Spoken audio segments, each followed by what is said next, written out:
they do not know that they may be descendants of the Naphtalites. They say that we are descendants of the lost tribes, but we don't know which one.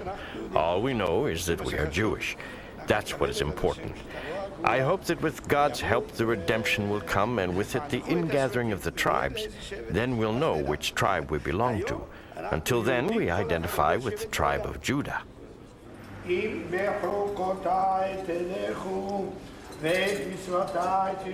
If by my laws you walk and my commandments you guard and do them, I will give your rain in due season. And you shall eat your bread to the full, and you will dwell in your land safely, and I will be your God, and you shall be my people. I am God, your God, who brought you out from the land of Egypt, that you shall not be slaves to them. And I have broken the bonds of your yoke, that you may go upright. Nonetheless, to this day there are Chinese people in Kaifeng whose identity papers still describe them as Jews. Yuda. Yudai, this is his name, right? Yes. Does he think he is a Jew?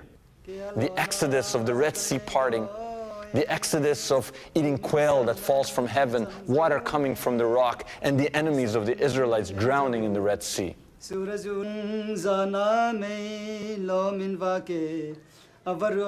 first verse is stating History demonstrates that their ancestors passed through China. The Manasseh insists that they are not Chinese and that they have preserved customs which are distinctly biblical. if we are born China, then how come we are not following the religion of the Chinese people? The Chinese people religion is too broadly too. When we learned that Manasseh eat pork, we thought these could not be Israelites. But interestingly, they mix the pork with ashes and regard it as a meal of shame to be eaten outside the home. These are the ashes. We'll put ashes and then they'll put water in here. But this is we call it soam. Inside this, they used to put pork meat inside it. And then they ferment it and then it becomes smelly. Being brought from Ethiopia to Israel. See how great it is? The Ethiopian Jews were like us. They had great reverence for the covenant and studied the Torah with great dedication. They loved Torah. Here they enter Jerusalem, bringing their Torah with them. With great joy, we too will soon enter Jerusalem. And adopted Orthodox Judaism. Could these people really be Menashe? Because if they are, we may have identified as many as 4 of the 10 lost tribes of Israel. Menashe, Dan being the Ethiopians, and Issachar and Naphtali among the Bukharan Jews of Central Asia. Another tribe was ruling parts of Afghanistan, Pakistan, and India. Zavula. This tribe was called Zavula. So maybe we could find in the Indian subcontinent, not on the border of Burma, descendants of the Zavula, just as we had found descendants of the Naphtalites in Central Asia. This shawl is known as Tolopuan. So this Tolopuan is a long traditional clothes worn by our forefather when they make a vow. Suppose if they make a vow of killing one mithun or a tiger, without killing a tiger they will not come home once they make the vow with wearing this shawl. In Mizo, Tolo means never return back, no turning back. These are made with fringes. The Bible commanded the Israelites to tie a blue thread to the corners of their garments. So there's always a blue thread. So there's always a blue thread at the corner. Yes, there's always a blue thread. So there's always a blue thread at the corner. Yes, there's always a blue thread. So there's always a blue thread at the corner. Yes, there's always a blue thread. I want to give all the praises and the honor to Yahweh Bahashem, Yahweh Shah Bahashem, Harakah Hakwadash, and double honors to the apostles and the elders of Great Millstone. Shalom Labakwayim, that is peace to the elect. I want to touch on a video here, or go into this video. Probably one of the hardest videos I think I had to watch in the history of watching videos. But this is a good thing, okay, because everything we've been saying about this system and this man and what he does has been proven time and time again to be correct. Okay, this let me try to go into it because you'll try to speak on these things and they'll flag you for hate speech for telling the truth. I don't understand why they would flag. Well, I do, but you're telling the truth and they don't like it. Okay, I don't know if these are more likely paid actors. I mean, who knows? Now they went to notice every tribe. I pretty much watched the whole documentary. Every tribe on the table of nations, every nation that's on the table of the nation that we consider heathen nations, they are now considered Israelite nations. The East Indians, a lot in the Middle East, they call it the Chinese. I think Manasseh, or was the East Indians? I can't remember. They have went totally in a different direction that we go in. So it's kind of crazy. They say the East Indians are the Zebulonites. Okay, so this is totally different than what we teach. And my question is, after all these years of being in a Christian church, all these years of being taught a one-dimensional doctrine, and now that we are waking up to the fact that we're Israelites, now here comes all the new doctrines. Here comes the cleanup. Okay, to try to cover up what we've learned. Okay, this is Psalms 83. It's just a couple scriptures come straight to mind when you look at a video like this, man. This is something unbelievable. Now they're even going into saying that mentioning the actual tribes. They never did that before. At least I never heard it. Now they're mentioning Zebulon. They're mentioning Manasseh. They're mentioning all these tribes now that they've never really mentioned before.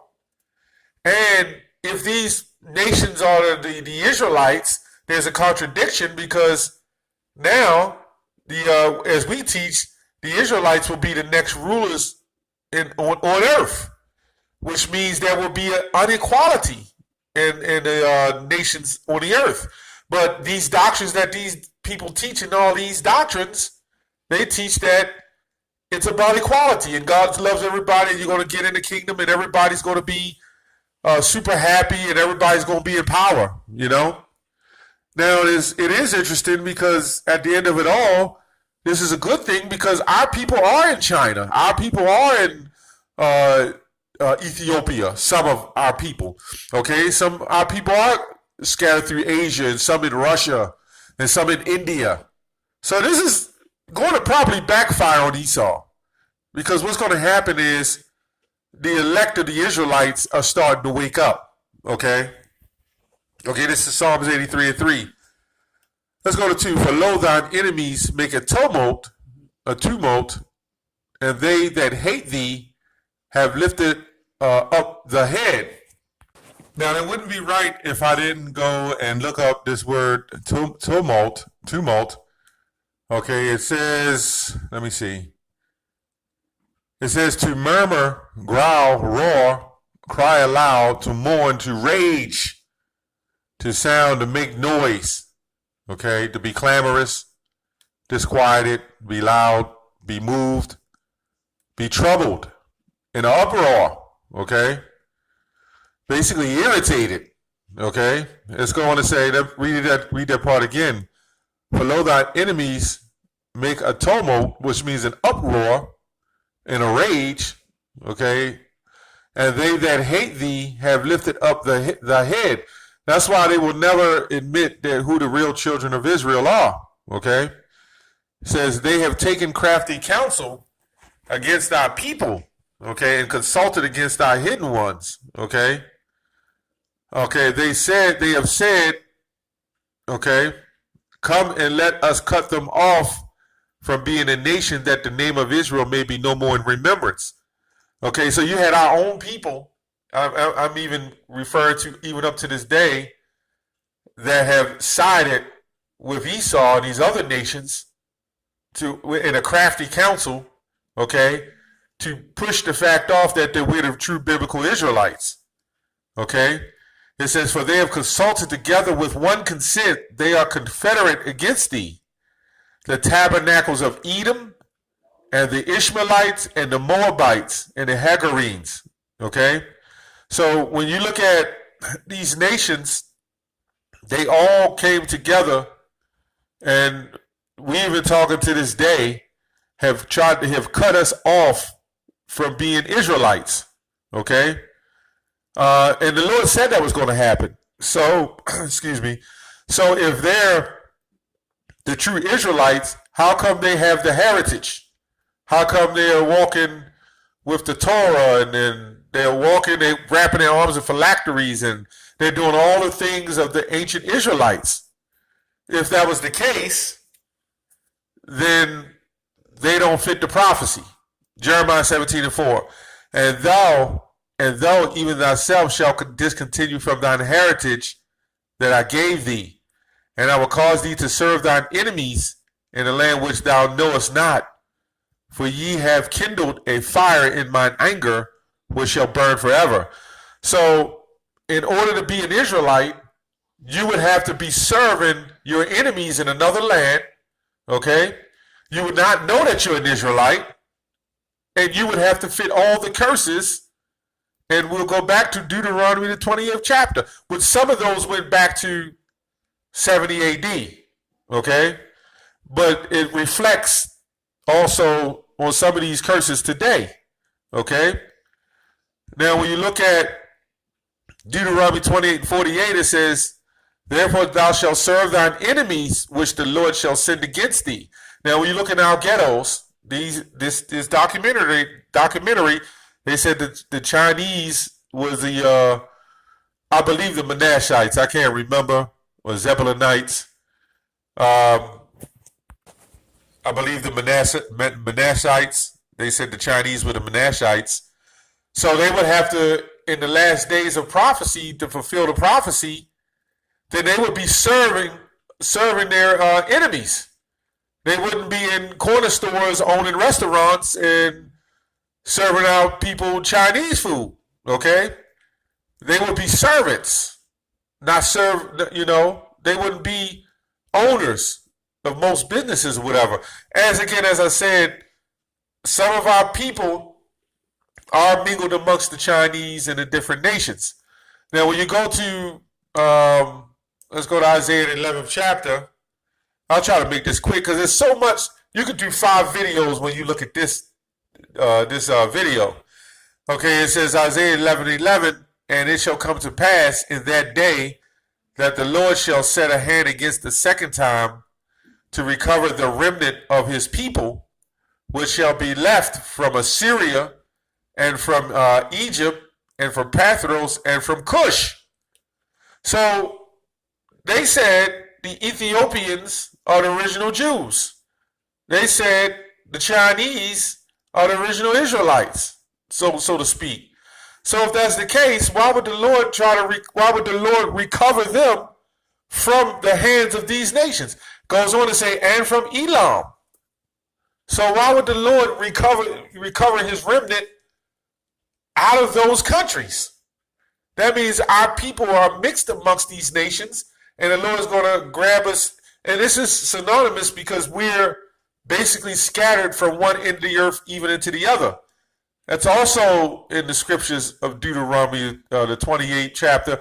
Also, it mentions that in Ezekiel. So, how can the Lord recover the remnant of his people from these countries, right, if they're the so-called Israelites? Okay? They would have to not be the Israelites in order for the Lord to recover them out of these places, okay?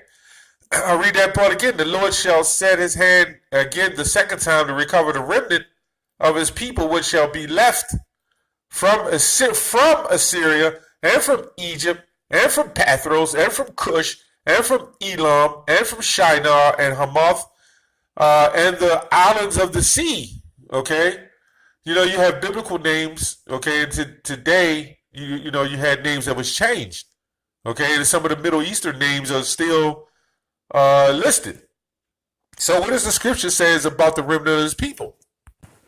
Okay, let's read Deuteronomy 28:64. It says, and the Lord shall scatter thee among all people. All people.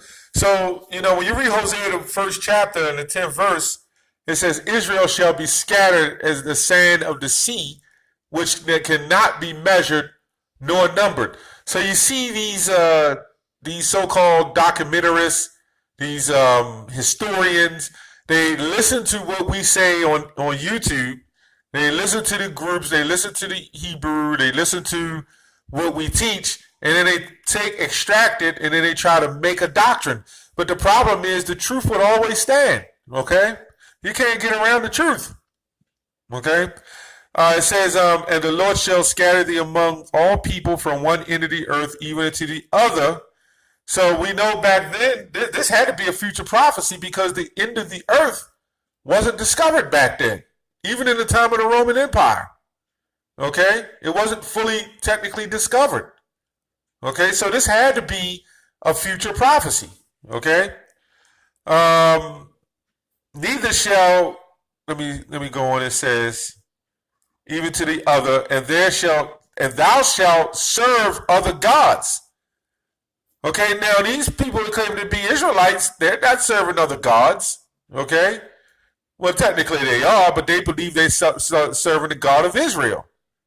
Goes on to say, which neither nor thy fathers have known, even wood and stone.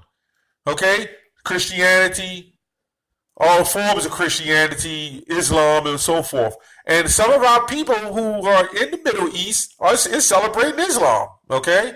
They really think they're Muslims, okay? And among these nations shalt thou find no ease, neither shall the sole of thy foot have rest, okay? That's why you see our people getting blown away by the police department, okay? You mean all the hell and all the criticism and the things that happened to us in our Holocaust, which now they're trying to take slavery out of history books. All these things that happened to us has been totally wiped away. And all these people that claiming to be the children of God, this is what they're saying, don't fit any of these curses according to the Bible. Okay? It's crazy. Okay? And let's go on down to verse 68. And the Lord shall bring thee into Egypt, okay, which is Mizraim, okay, again with ships. You didn't need ships then. So when people came to ships, or in the slavery with ships, okay, by the way whereof I spake unto thee, thou shalt see it no more again, and there ye shall be sold, okay, unto your enemies for bondmen and bondwomen, and no man shall buy you, meaning no man shall redeem you, because you can't be sold, okay? You can't, because I forgot this man named, this Alton Davis and all these guys, they write books and say, we sold ourselves into slavery. That's them taking crafty counsel against our people, man, okay? That's those guys, Alton Davis, our own people, all those, the doctors, I can't remember his name, but the doctors and all those theologians that are our people, they'll come up and say, oh, they're talking about we were sold, but it says you won't be bought here. But it says you will be sold unto your enemies. And no man, when you go into the text, it means no man will redeem you, okay? So I don't want to take too long on this video. I was trying to remember that doctor, but he reads from the Christian Standard Bible, which was really which was really a translation of the Holman Bible. And in that Bible, they took out many verses, many scriptures, and they switched around many scriptures, okay? So when you look at these Christians and they read these Bibles, they have so many different interpretations, even inside their own belief, which is confusion in itself. At least us Israelites, and we'll say One West Israelites, we all read from pretty much the same Bible, okay? The Apocrypha, King James 1611, okay? So we pretty much have the truth. We're just tuning and find parts of it, which we believe at Great Millstone, we have the 100% truth. But you got other groups who are trying to, on some levels of catching up trying to catch up on understanding. And that's what we do. Try to, like with Cornelius being an Israelite. Okay? We can't have no confusion like that, man. You know? So, you know, these documentaries and these things. Oh, let me go to one more thing. I was going to go to the comment board because this is amazing. Okay? Now, when you look at the comment board, I think the first 100 comments or more, as far as I could scroll, was totally against this whole video. Now, this video has 3,500 views. Okay, 3,500 views, and on all excess of almost 3,600. And out of the first 100 or 200 views I seen was all Israelites. Basically, I don't know what group, what camp, but they all on there just cutting them up, right? But then when you go up to the dislikes, it's only 872 dislikes. That does sound kind of fishy to me. It's more than 872 of us, and I hit a dislike myself that left a dislike. 338,158 views so far, which probably 100,000 of them was Israelites. I'm not sure, but a good amount was Israelites. So Esau reaches again. That's all I have on that. Shalom.